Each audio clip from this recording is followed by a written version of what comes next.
baada ya taarifa kuweza kuenea kwenye mitandao ya kijamii kwamba bana alikuwa ni msemaji wa kikosi cha wananchi all the way kutokea pale Jangwani Dar es Salaam, ambao bana tarehe 8 Machi wanaenda kukipiga na mtani wao Simba Sport Club. Sasa kwa upande wa meneja wa mawasiliano na habari namzungumzia Ali Shabani Kamwe, anasanua kwamba taarifa zilizo kutoka siku ya jana na juzi zilikuwa ni za uongo kabisa, lakini pia anatuambia kwamba taarifa hizo za uzushi za kuweza kufungiwa yeye miaka miwili kutojihusisha na soka zimepelekea mama yake kuweza kupata mshtuko. So siku ya jana yeye alitumia kwa hospitali ili kuweza kuzungumza na kumtibia mama yake ili kuendelea kuwa na afya zaidi ambayo inakuwa poa. Ali Kamwe huyo hapa anafunguka kupitia moja ya interview ambayo ameifanya leo.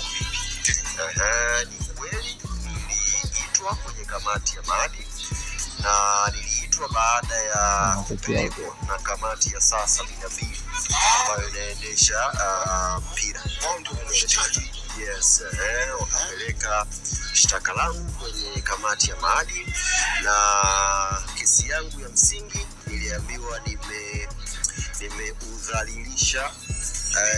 nimeidhalilisha mamlaka kwa maana ya TFF na bodi ya ligi kwa kuzungumza maneno ya uongo yasiyokuwa na busara. Hiyo ndio ilikuwa shtaka langu la msingi kwa kufanya reference ya post ambayo nilipost au chapisho ambayo nilipandisha kwenye kurasa yangu ya Instagram Februari 3. Ndio ikatumika hiyo na yakawa mashtaka hayo. Kwa hiyo baada ya kuitwa tukaenda kusikiliza, na upande wangu pia wa wanasheria ambao wanawakilisha tulikuwa nao, jambo likazungumzwa mpaka mwisho. Na mwisho wakatuambia sasa nendeni. Sasa tulienda kwa siku mbili pale, Jumatatu na Jumanne.